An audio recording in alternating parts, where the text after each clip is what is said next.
Joining us now with a reaction is House Minority Whip Steve Scalise of Louisiana, American Conservative Union Chairman Matt Schlapp, one of our favorites, New York Congressman Lee Zeldin, and Fox News contributor Charlie Hurt. Gentlemen, thank you so much for joining all of us with us tonight. I want to start with you, Whip Scalise. I got to tell you, this does give Nancy Pelosi more power when she tells members of Congress, you don't even need to show up anymore. You now have proxy voting, and we can just do this without you, right? Yeah, Jason, you know, the thing is, it gives Nancy Pelosi power. But imagine being a Democrat who goes back home in a swing district. You just voted to give your voting card in Congress to Nancy Pelosi, and she doesn't represent the values of a lot of those districts. You know, you now signed on for San Francisco values. And by the way, what are you doing now? Why are you collecting a paycheck if you want Nancy Pelosi to be the one to vote for you and represent your district, and you're representing a swing state somewhere else? And so this is going to be a tough vote for those people to explain. It's unconstitutional, first of all, because a quorum under this resolution they just passed, 20 people on the floor, 20 Democrats can constitute a quorum of the House of Representatives, 435 people. That goes against Article 1 of the Constitution. They don't seem to care about any of that. They just want to consolidate power and spend money. I mean, a drunken sailor would be offended to be compared to them and what they did with this bill. Money to illegals, taxpayer funding of abortion. This is crazy. But I got to ask you, Congressman, does that mean that you're going to challenge this in court? Are you going to go to court and say, hey, and challenge the constitutionality of this? Well, if they pass any bill using these new rules, they haven't done it yet, but they are now creating this opportunity to have 20 people on the floor to constitute a quorum, and Nancy Pelosi literally be able to hold the voting cards of so many of these people. If they pass anything I just think it's going to be an interesting question. This, it will be challenged. It'll be challenged. Well, that'll be interesting because I believe that you would certainly have standing. Now, Congressman Zeldin, this bill that is being voted on right now is just on the verge of passing $3 trillion. This thing is larded up with all kinds of pork and other things. How do you see this bill? Over 1,800 pages, $3 trillion. This isn't a bill that was drafted through bipartisanship, vetting, debate, compromise, none of that.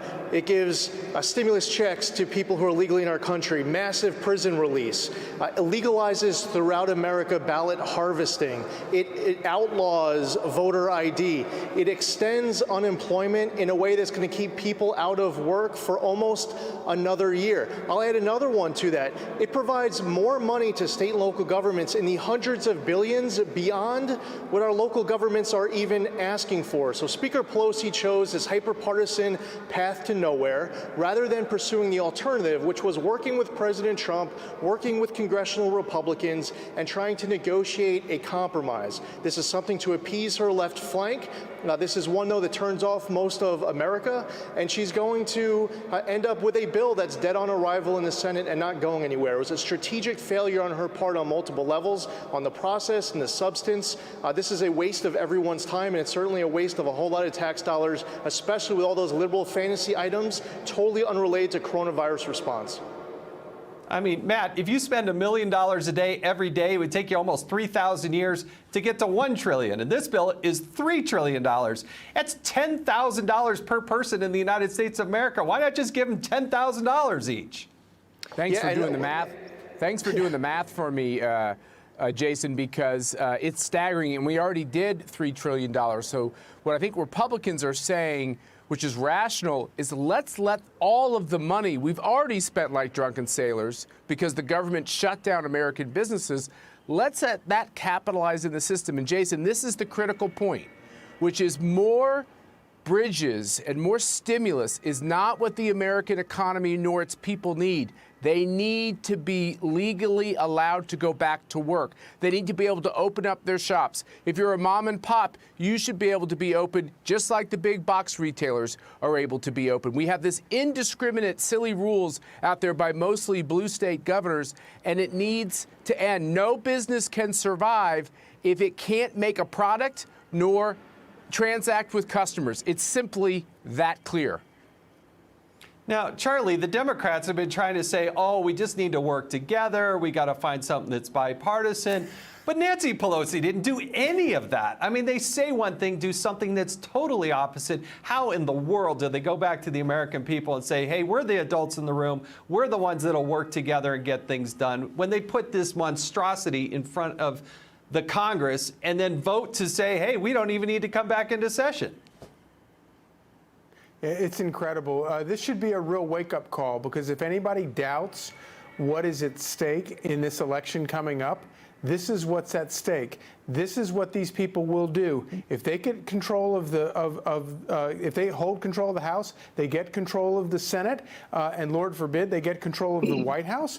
This is the kind of insanity that you're going to be looking at. And of course, obviously, the particulars are just astonishing.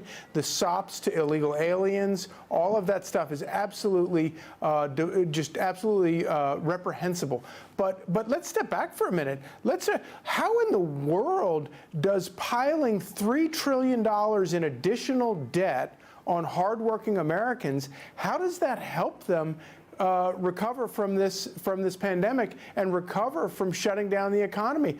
And we should look back. You know, imagine where we would be right now, Jason, if we hadn't already piled up $20 trillion of debt on hardworking American taxpayers. But that's all these people know how to do. They want to pile more and more on there, and with it comes just mountains of regulations that throttle American ingenuity and industry and work that destroys Americans. Now, Congressman Scalise, you're in leadership there. Nancy Pelosi and what she's done is signaled also in the bill that the House of Representatives may not come back into session until July 21st. I mean, why do members of Congress even get paid if they don't have to go to work? Postal workers go to work. Truckers are going to go to work. Healthcare workers are going to work. But Nancy Pelosi is saying no need to show up anymore. Yeah, can you imagine that even the United States Senate is going to work? And there is no reason. We were here today voting. You know, there were about 24 members who couldn't make it in out of 435. And so to suggest that it's complicated to get here is just fallacy.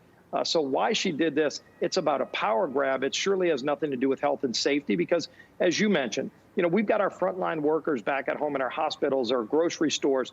Now in Louisiana today, we just started opening up. So you can go into a restaurant today at 25% capacity. We could finally go back into places of worship. And yet she's going to say that she doesn't want Congress to be meeting in Washington debating bills. She just would rather just take your proxy vote and hold on to it so that she can vote for you. I'll tell you this, and of course, Jason, you would have never done this either. Nancy Pelosi is not going to get my vote. She surely would not have gotten yours. But for any of those folks that voted for this bill today, how did they go back home and explain today they voted to allow Nancy Pelosi to vote for them so that they don't have to go to work anymore? Well, then why don't they just resign their seat and send somebody up here who wants to come and fight for restoring the American dream Zeldin up here in Washington? Thank you so much. Congressman Zeldin, last word. We've got 15 seconds. If there's a member of House leadership viewing the House of Representatives as non-essential, that House leadership member should step aside. If there's any member of the House who views themselves as non-essential, they should step aside. We should be here. We shouldn't be AWOL. We shouldn't be going home right now. There's important work to do for the American people, for our economy, for businesses, for the workers. And now everyone's leaving. And as you pointed out, it might be for a long time until we come back. Unbelievable. Thank you, gentlemen, for joining us tonight. We really do appreciate it.